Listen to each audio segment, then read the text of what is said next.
asociado recibimos al economista Aldo Lema, a quien le agradecemos su presencia. Siempre es un placer recibirlo. ¿Cómo le va? Buenos días, gracias por venir. Buenos días, Nicolás, y a la audiencia. Un placer para mí también. En ese ida y vuelta entre Uruguay y Chile. Después vamos a conversar sobre el final de la entrevista, sobre el periodo preelectoral que se está viviendo en Chile. Bueno, en realidad ya electoral. Electoral. Ya estuvieron las primarias. Las primarias, están definidos los candidatos. Ya vamos a conversar sobre eso. Se conoció el primer dato de inflación. El primer dato no, el dato del mes de junio. Lo que se acentúa, o parece estar bastante claro, es que la inflación empieza a estar dentro del rango meta establecido por el gobierno.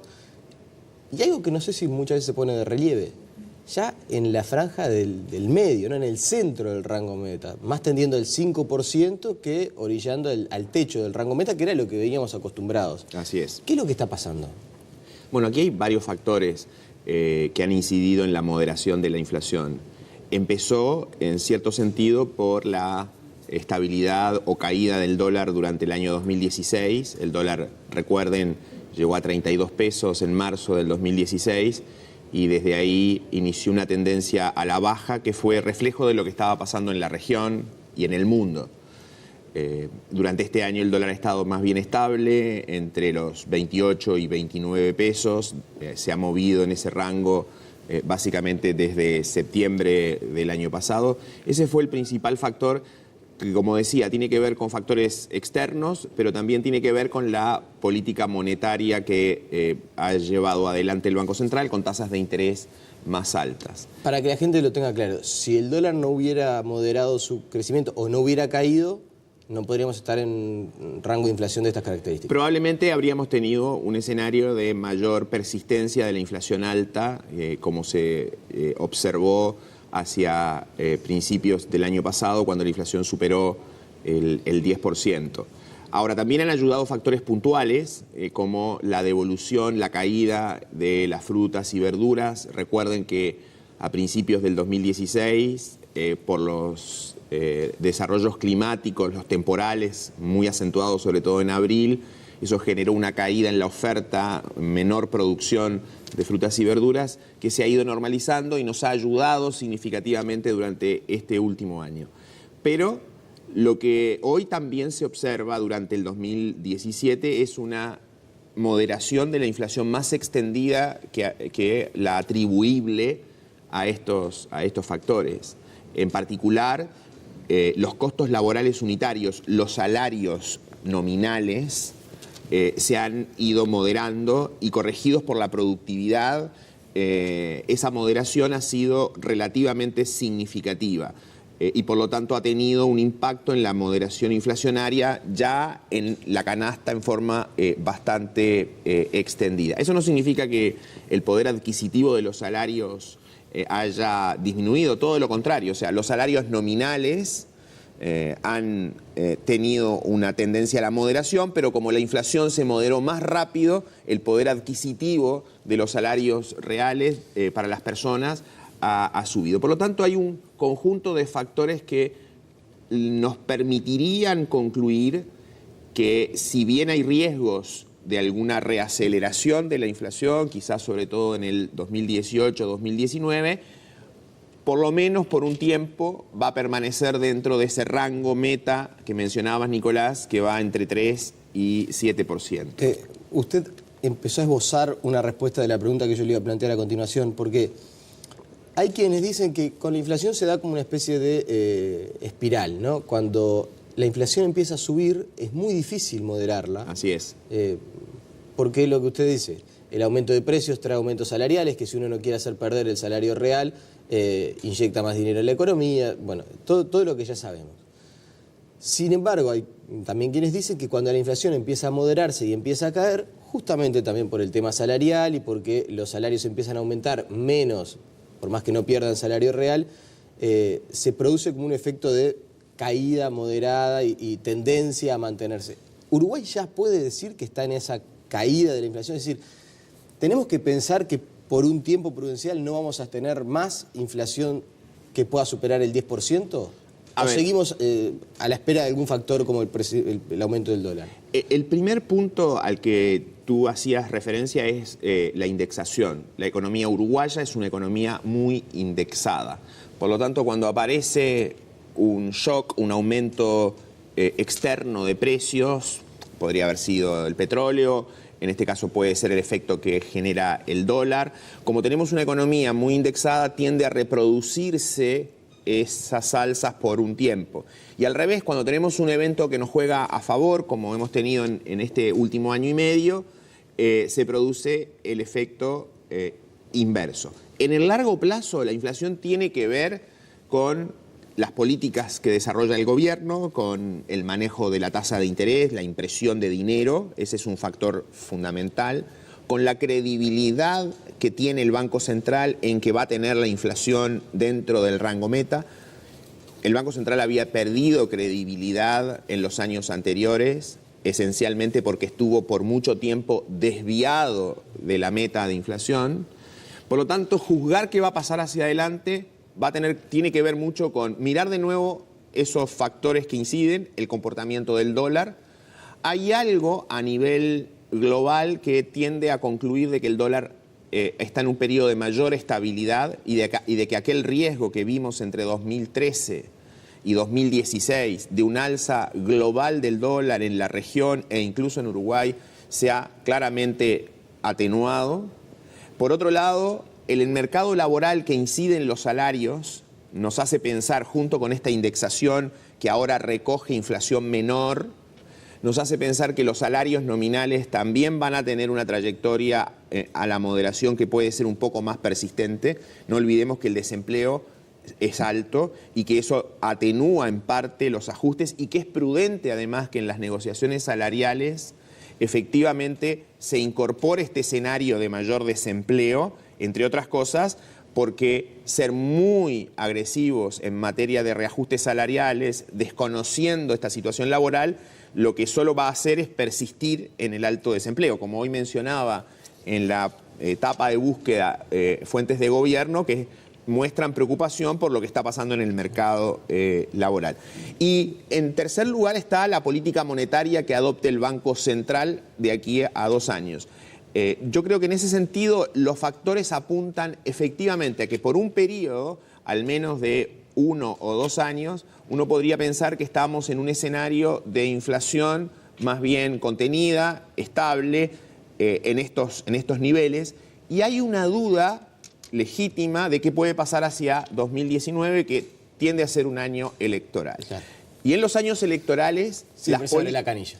Exacto, desde el punto de vista fiscal, desde el punto de vista monetario, o sea, tienden a haber políticas más relajadas, políticas más expansivas, que eventualmente pueden provocar algún rebote de la inflación. ¿Cuánto? Y dependerá también mucho de lo que pase a nivel global. Si el mundo nos acompaña con un dólar más bien tranquilo, probablemente se puede extender un tiempo más. Ahora, si enfrentamos shocks externos, alzas del dólar a nivel internacional o de los precios internacionales, es probable que después de pasar por un 6% este año, quizás entre un 6 y un 7 el próximo, en el 2019 tengamos alguna aceleración. Pero todavía es muy lejano en el tiempo como para delinearlo. En 20 segundos, porque no quiero detenerme demasiado sobre esto, usted mencionaba el tema de la estabilidad que se prevé para el dólar. ¿Eso se puede ver afectado por el escenario, no sé, cada vez más en la región de las Coreas está complicado?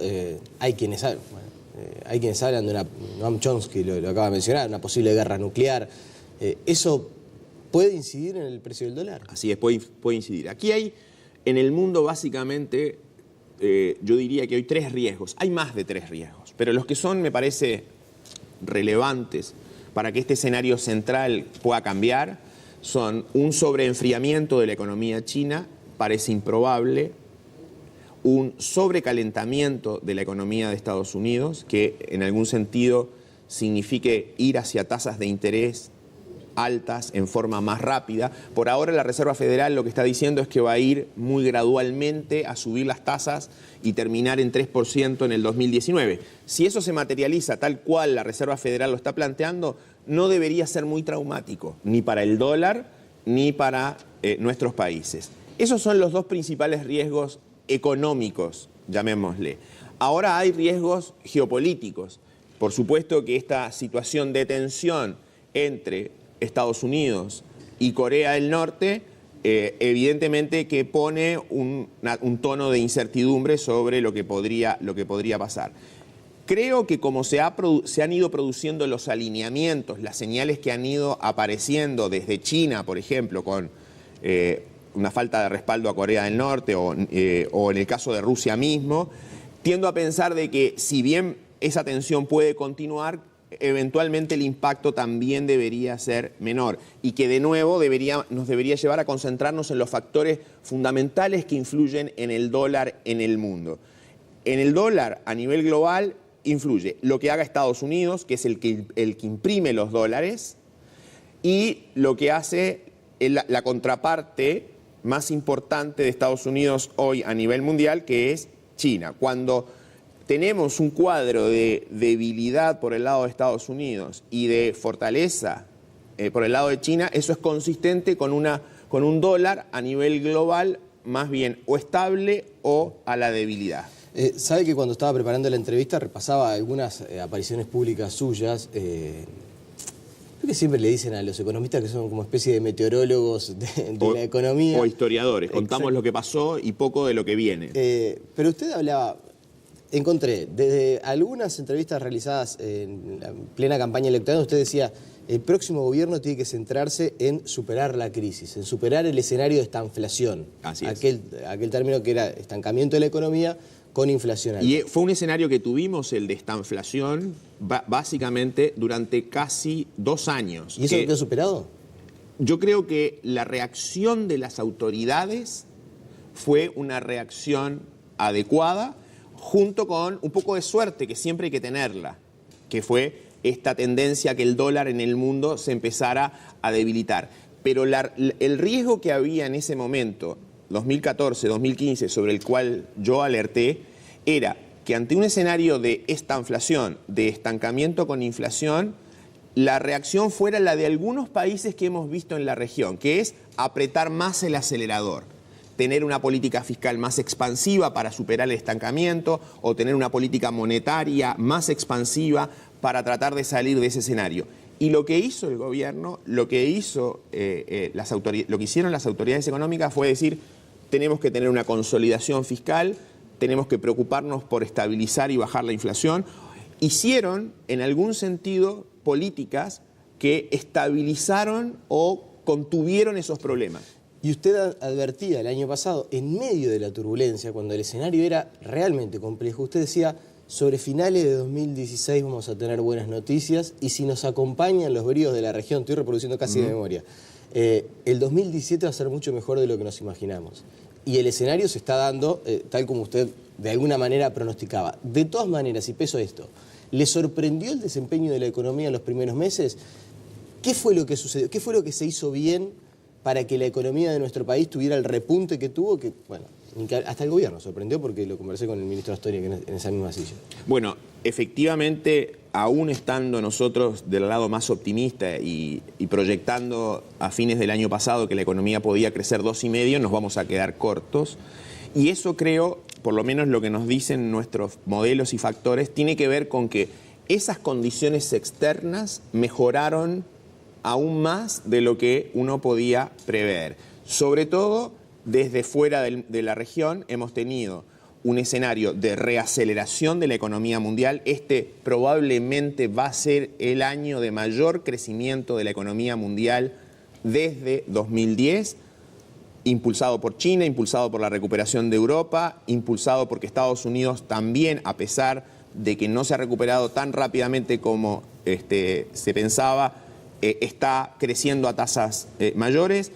Se ha debilitado el dólar a nivel global, las tasas de interés han ido subiendo, pero en forma muy gradual. Las condiciones financieras para nuestros países, para América Latina, que se ha reflejado en el caso de Uruguay de poder emitir en los mercados internacionales a tasas históricamente bajas, ahora incluso innovando y haciéndolo por primera vez en moneda nacional. Ese contexto externo ha ayudado a su vez a la región, ha ayudado a Argentina y ha ayudado a Brasil.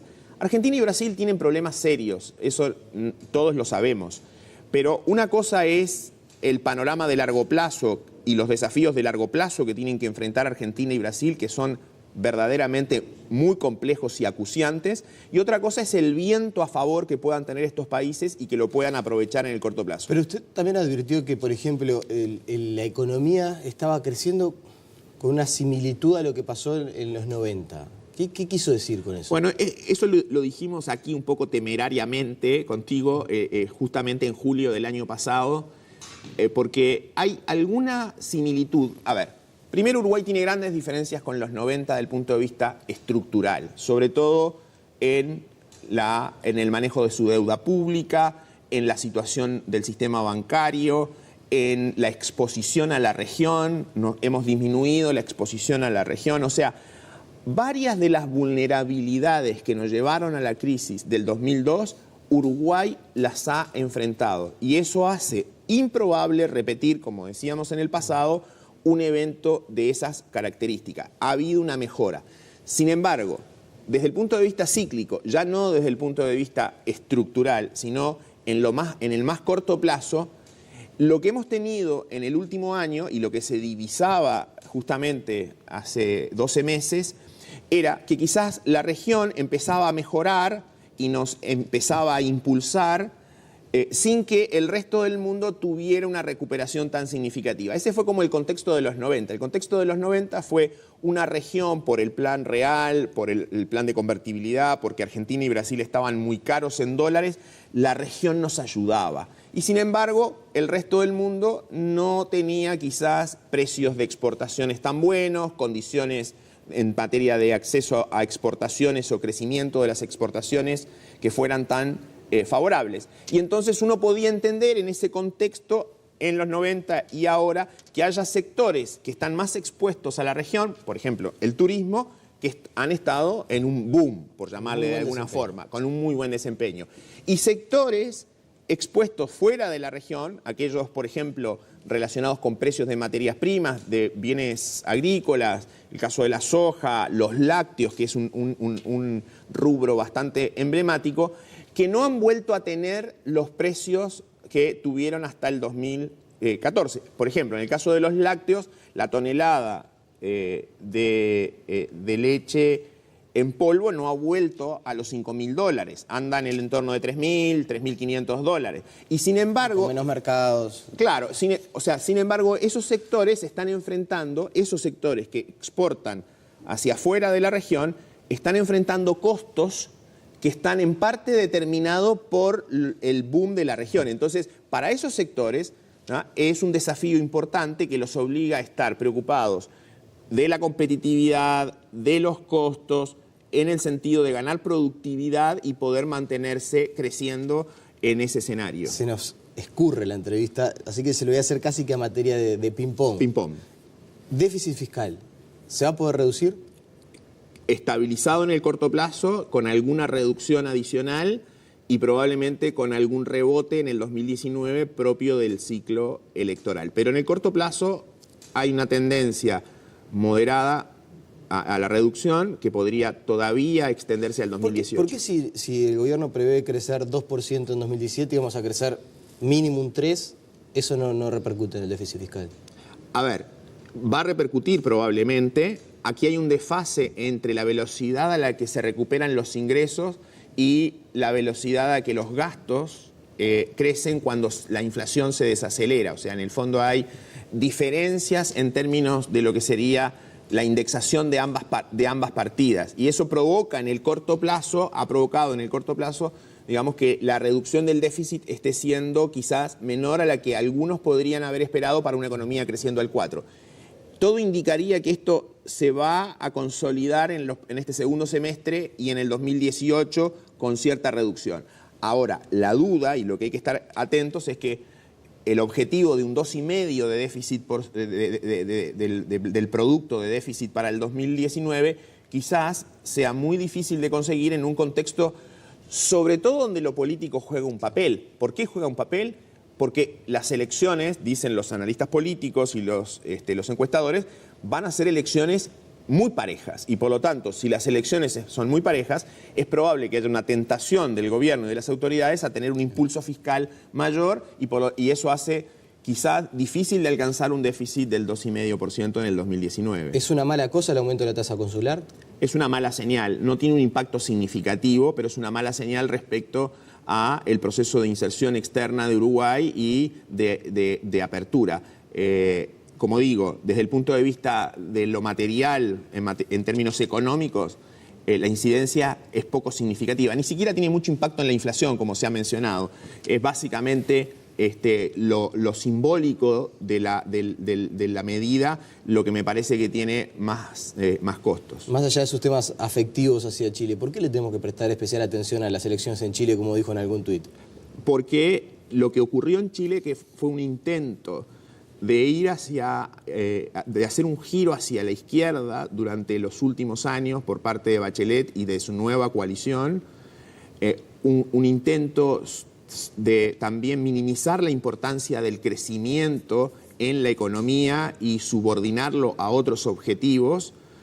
Ese intento de cambiar el modelo, como algunos voceros de la propia coalición usaron el concepto de retroexcavadora, terminó llevando el péndulo a la izquierda cuando en realidad las preferencias ciudadanas, las preferencias de las personas estaban muy en el centro.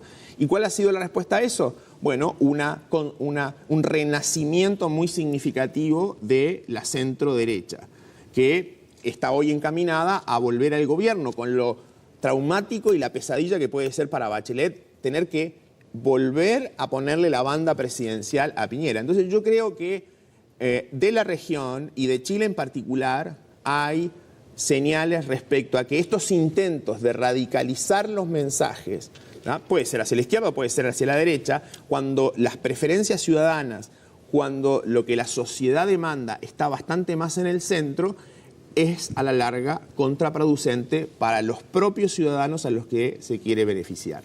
Aldo Lema, como siempre un placer, lo volvemos a convocar cuando su agenda lo permita y la coyuntura así lo requiere. Un placer para mí también. Gracias. La pausa y seguimos con más noticias.